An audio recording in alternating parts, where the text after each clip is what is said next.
दोस्तों वीडियो अच्छा लगेगा तो लाइक और शेयर ज़रूर करना, और अगर आप मेरे चैनल पर नए हो तो इसे सब्सक्राइब करना मत भूलना। दोस्तों मैंने आपके टेस्ट ऑफ व्यू से सारे सवाल इंपॉर्टेंट लिए हुए हैं। उम्मीद है आपको वीडियो अच्छा लगेगा। तो आइए शुरू करते हैं आज का वीडियो। हमारा पहला सवाल, हाल ही में किस महिला भारतीय क्रिकेटर को गूवी की ब्रांड एम्बेसडर नियुक्त किया गया है? दोस्तों भारतीय प्रौद्योगिकी संस्थान मद्रास इनक्यूबेटेड स्टार्टअप गूवी ने भारतीय महिला क्रिकेटर स्मृति मंदाना को अपना ब्रांड एम्बेसडर बनाया है। गूवी के ब्रांड एम्बेसडर के रूप में स्मृति मंदाना गूवी का चेहरा होंगी और इसके ऑनलाइन अभियानों में शामिल होंगी, जिसका उद्देश्य तकनीकी शिक्षा और सूचना प्रौद्योगिकी कौशल के महत्व और दायरे को मजबूत करना है। गूवी व्यक्तियों को उनके पसंदीदा मूल भाषाओं में तकनीक और प्रोग्रामिंग कौशल प्रदान करने वाला भारत का पहला स्थानीय एनटेक स्टार्टअप है। हमारा अगला सवाल, भारतीय अंतर्राष्ट्रीय व्यापार मेले के 40वें संस्करण में किस राज्य ने स्वर्ण पदक जीतकर प्रथम स्थान अर्जित किया है? दोस्तों भारतीय अंतर्राष्ट्रीय व्यापार मेले के 40वें संस्करण में बिहार राज्य ने स्वर्ण पदक जीतकर प्रथम स्थान हासिल किया है। दोस्तों केंद्रीय वाणिज्य और उद्योग मंत्री पीयूष गोयल ने दिल्ली के प्रगति मैदान में भारत अंतर्राष्ट्रीय व्यापार मेला 2021 के 40वें संस्करण का उद्घाटन किया। यह भारत व्यापार संवर्धन संगठन द्वारा आत्मनिर्भर भारत के विषय के साथ और वोकल फॉर लोकल के विचार को और बढ़ावा देने के लिए आयोजित किया गया था। बिहार 40वें IITF का भागीदार राज्य है और फोकस राज्य उत्तर प्रदेश और झारखंड है। दोस्तों बिहार की राजधानी पटना है। बिहार के राज्यपाल फागू चौहान हैं। बिहार के मुख्यमंत्री नीतीश कुमार हैं। अगला सवाल, भारत पर्यटन विकास निगम के अध्यक्ष के रूप में किसे नियुक्त किया गया है? दोस्तों भारतीय जनता पार्टी के प्रवक्ता संबित पात्रा को कैबिनेट की नियुक्ति समिति ने भारतीय पर्यटन विकास निगम का अध्यक्ष नियुक्त किया है।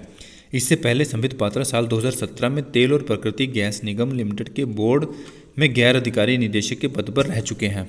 हमारा अगला सवाल, असम राज्य सरकार ने राज्य का सर्वोच्च नागरिक सम्मान असम वैभव किसे प्रदान करने की घोषणा की है? दोस्तों असम के मुख्यमंत्री हेमंत बिस्वा शर्मा ने रतन टाटा को असम वैभव सम्मान देने की घोषणा की है।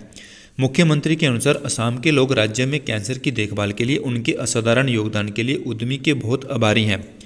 रतन टाटा की पहल पर टाटा ट्रस्ट ने असम सरकार के सहयोग से साल 2018 में 19 कैंसर देखभाल इकाई स्थापित करने का निर्णय लिया था। इसका शिलान्यास रतन टाटा ने किया था। हमारा अगला सवाल, रिजर्व बैंक की रिपोर्ट के मुताबिक निवेश और कारोबारी सुगमता में लगातार सुधार के कारण कौन सा राज्य महाराष्ट्र को पीछे छोड़कर देश का सबसे बड़ा विनिर्माण हब बन गया है?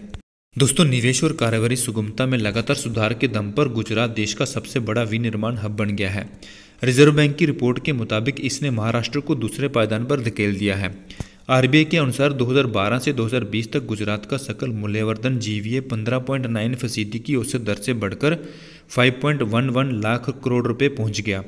इसी अवधि में महाराष्ट्र का GVA 7.5% बढ़कर 4.34 लाख करोड़ रहा, यानी 8 साल की औसत वृद्धि दर गुजरात के मुकाबले आधी रही।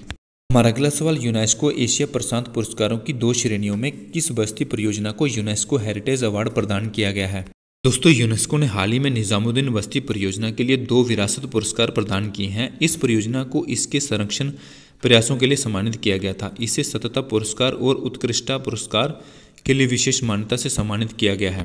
दोस्तों निजामुद्दीन बस्ती परियोजना एक शहरी नवीकरण परियोजना है। इसने निजामुद्दीन बस्ती और इसके आसपास की 70 एकड़ की 7 सदी पुरानी बस्ती को अलग अलग क्षेत्रों में सफलतापूर्वक एकीकृत किया है।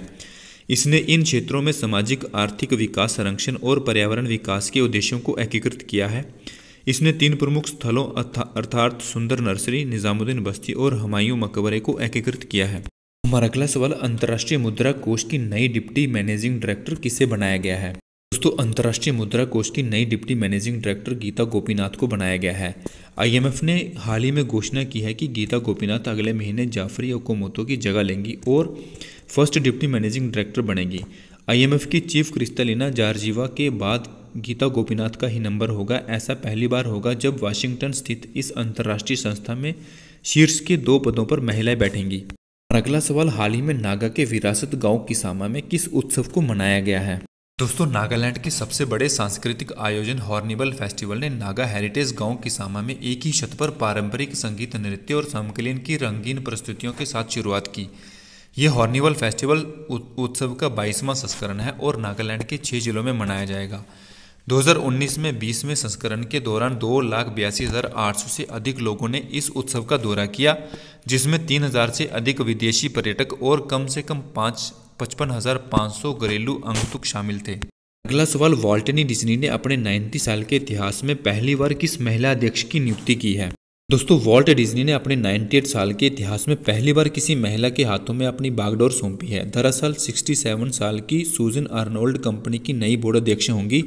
वे 14 साल से डिज्नी बोर्ड के सदस्य हैं और 31 दिसंबर से मौजूदा अध्यक्ष बॉब इगर की जगह लेंगी। बॉब इगर ने करीब 15 साल तक इस पद पर काम करने के बाद पिछले वर्ष इस्तीफा देने की घोषणा की थी। अगला सवाल, भारत के अलावा G20 टोरिका में शामिल होने वाले 2 अन्य देश कौन से हैं?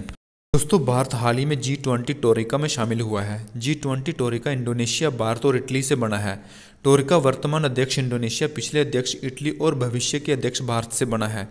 G20 अंतर्राष्ट्रीय आर्थिक सहयोग का प्रमुख मंच है, जो इस मान्यता को दर्शाता है कि वैश्विक समृद्धि, अन्योन्याश्रित और हमारे आर्थिक अवसर और चुनौतियां आपस में जुड़े हुए हैं। भविष्य की बेहतर तैयारी के लिए G20 देश एक साथ आए हैं। G20 के संस्थापक सदस्य के रूप में भारत के विशेष महत्व के मुद्दों और दुनिया भर में सबसे कमजोर लोगों को प्रभावित करने वाले मुद्दों को उठाने के लिए इस मंच का उपयोग किया गया है। दोस्तों, जनरल नॉलेज का यही वीडियो अगर आपको पसंद आया हो तो लाइक और कमेंट करना ना भूलें। धन्यवाद।